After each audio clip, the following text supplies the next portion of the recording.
Soot? Yep. Be the judge of that.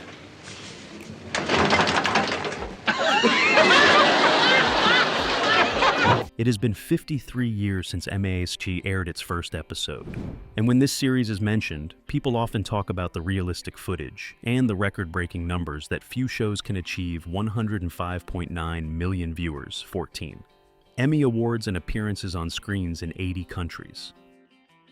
You out there? You hear me? This is Lieutenant Colonel Henry Blake.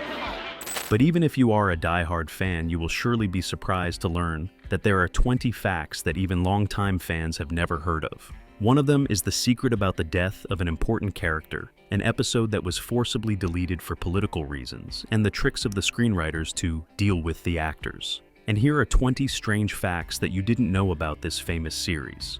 1. Many actors actually served in the United States military. Alda, who played Hawkeye Pierce once, served in the United States Army Reserve in Korea for 6 months. This period shaped Alda, helping him deeply understand the pain and fatigue that soldiers have to endure during war. That was the foundation for him to breathe life into Hawkeye, a character who is humorous and intelligent, but also full of empathy for his comrades. Jamie Farr, who played Maxwell Klinger, was also no stranger to the military. After serving in Japan, Farr was invited to join a USO tour through Korea, where he had the opportunity to directly interact with military personnel. That is why Farr portrayed Klinger, a character who constantly sought to escape the military, yet carried within himself a deep loyalty to the country. Wayne Rogers' trapper, John McIntyre, once joined the United States Navy. Although Rogers did not serve in the war, his time in the Navy helped him clearly understand discipline and camaraderie. This experience helped Rogers portray Trapper John with a free-spirited personality full of optimism and the ability to maintain cheerfulness in any situation. 2. BS pulled an episode for fear of being misunderstood as unpatriotic. That episode had a particularly haunting scene. A soldier standing outside in the freezing cold, hoping to get sick so he would be sent home escaping the war. This situation was not fictional. It was a tactic that many real-life soldiers used during the Korean War when they were exhausted and in despair. However, CBS was concerned that airing this episode could lead to a serious misunderstanding. At that time, patriotism and sacrifice were highly valued. Allowing a soldier to refuse to fight could be seen as a lack of loyalty, a lack of patriotism. Because of these concerns, CBS decided to cancel the broadcast of the episode. This decision sparked much controversy and mixed reactions from the audience. Some believe that refusing to air the episode was an act of hindering an honest portrayal of war, while others agreed with the decision, saying it protected the image of the military and patriotism. 3. Henry Blake was forced to die, but no one knew in advance except one person. The acting problem of Colonel Blake leaving was enough in itself, because we did an episode every 3 days and they still do.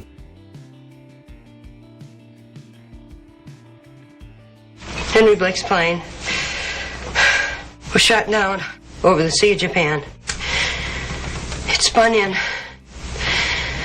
There were no survivors. When actor Wayne Rogers decided to leave MASH, the screenwriters made a bold choice.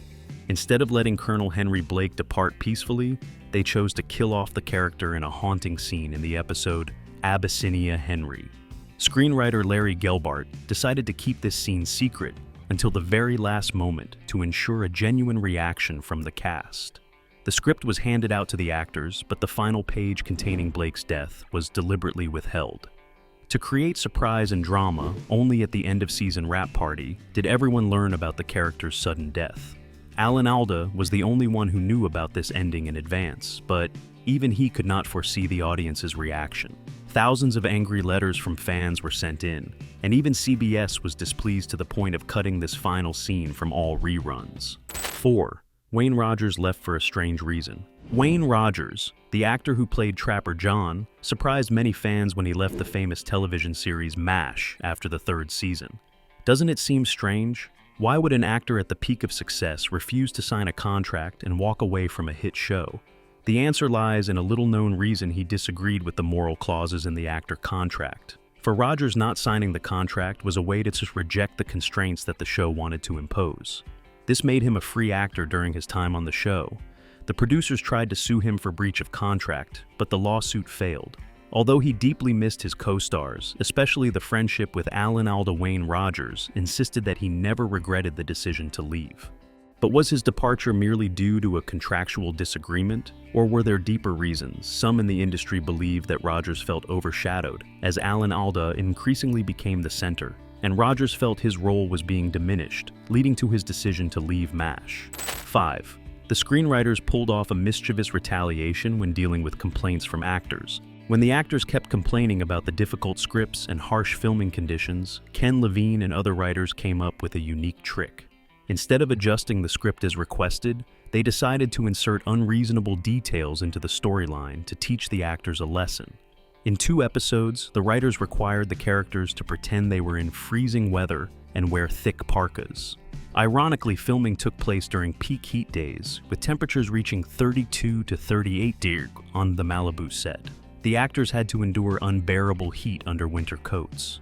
After this unforgettable experience, complaints about the script and filming conditions gradually disappeared. It seems they understood the message the writers wanted to send. Sometimes art requires sacrifice and working in uncomfortable conditions. 6. Behind the creation of the character Hawkeye. It was a baby! She smothered her own baby! Alda was not just the one who played Hawkeye, he was also the one who created him. Yes, you heard that right. Alda was the person who directly directed this famous character. Alda shaped the character Hawkeye Pierce from the very beginning, turning him into a complex symbol, a battlefield doctor, and a man full of inner conflicts.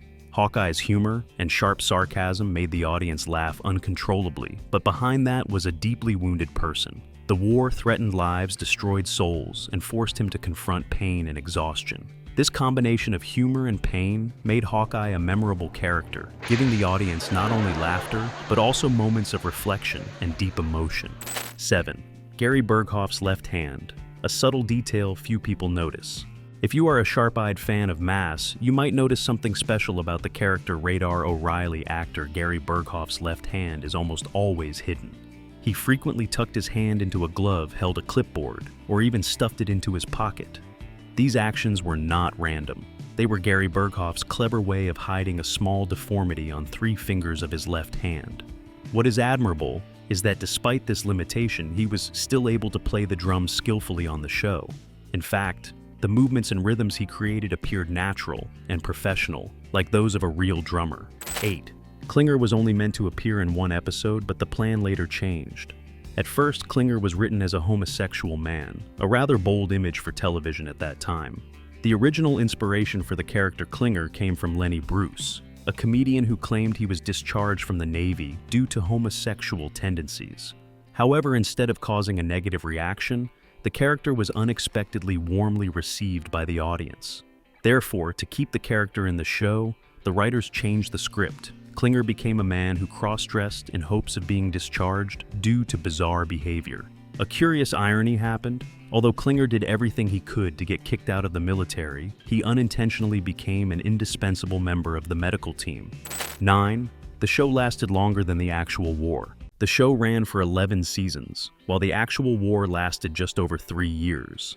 That means the filmmakers spent nearly 4 times as long telling the story than the time the story took in real life. But why did the filmmakers do that? It was the show's overwhelming success that made the writers realize they didn't need to end it. The audience not only loved the plot, but also enjoyed watching the characters' growth and their complex relationships. 10. Nearly the entire United States stayed home to watch the final episode of MASH. The final episode of MASH was a historic event in America. Aired on February 28, 1983. The 2.5-hour episode titled Goodbye, Farewell, and Amen attracted up to 105.9 million viewers, equivalent to 7% of the US population at the time. This record number demonstrated the enormous influence of the show, making it the most watched television program in American history, a record that lasted nearly 40 years. In fact, the viewership of MASH's final episode even surpassed that of the Super Bowl that same year, an event typically considered the king of American television. Companies had to pay up to $450,000 for a 30-second advertisement during the final episode.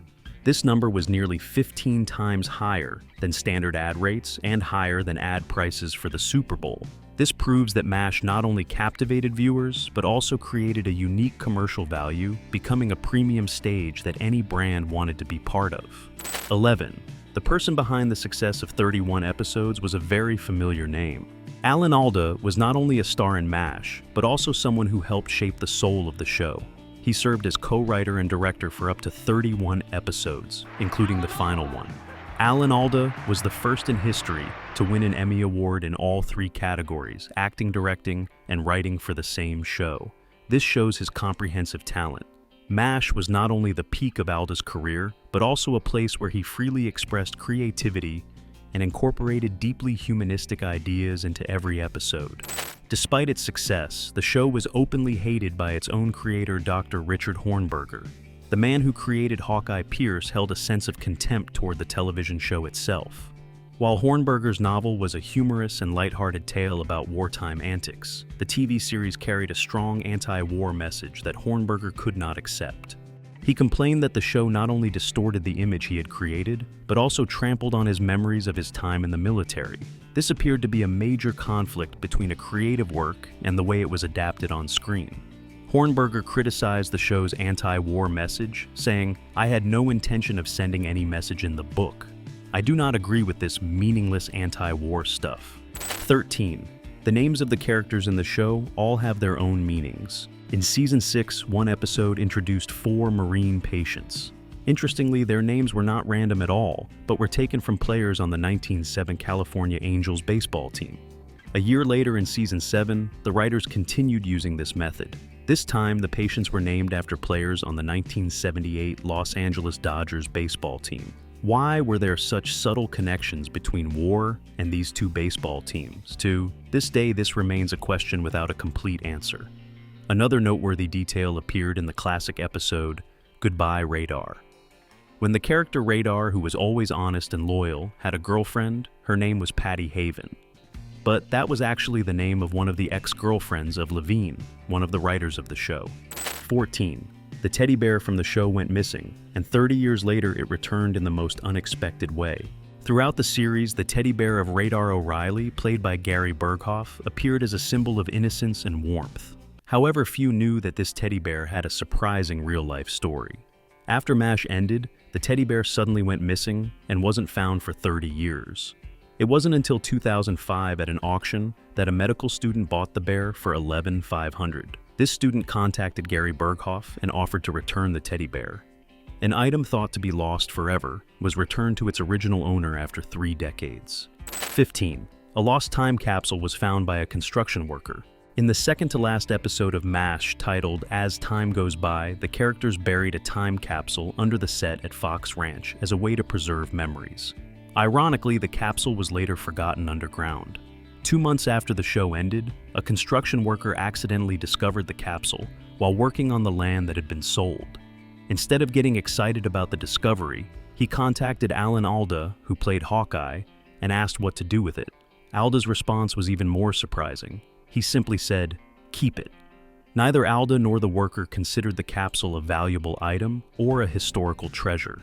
Recalling the story, Alda even said that the worker didn't seem excited at all, a reaction completely opposite to what most fans of the show would expect.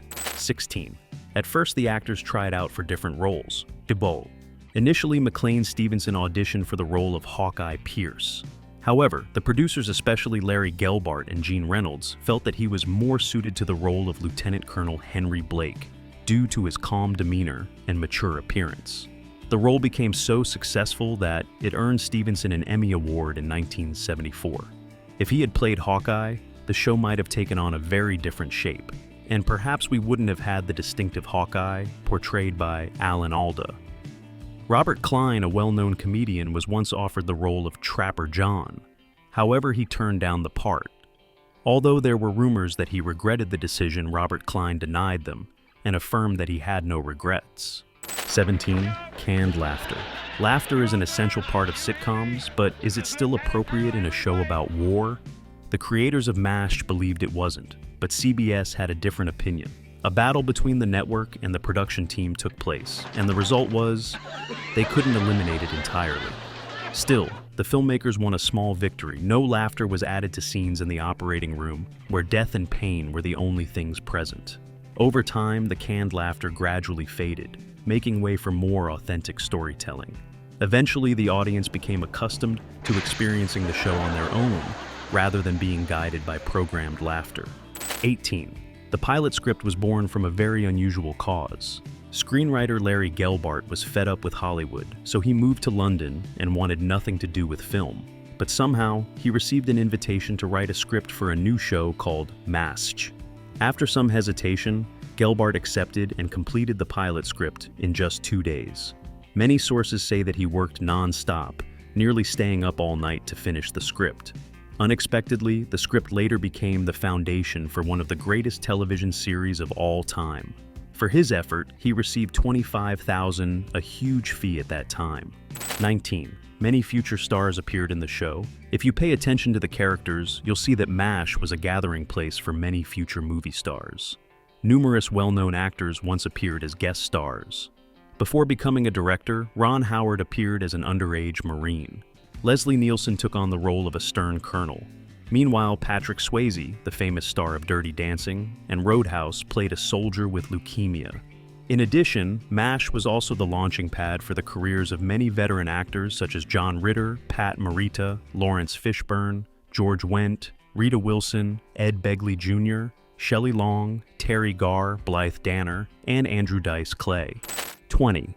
The show had 3 spin-offs, but few people know. 3 spin-offs were produced in hopes of maintaining the show's appeal, but unfortunately none achieved the same level of success.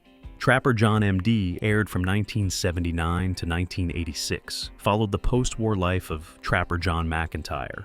However, a notable point is that Wayne Rogers did not reprise the lead role. Instead, it was played by Pernell Roberts. Even though this spin-off had a relatively long run, it failed to create a strong impact like MASH.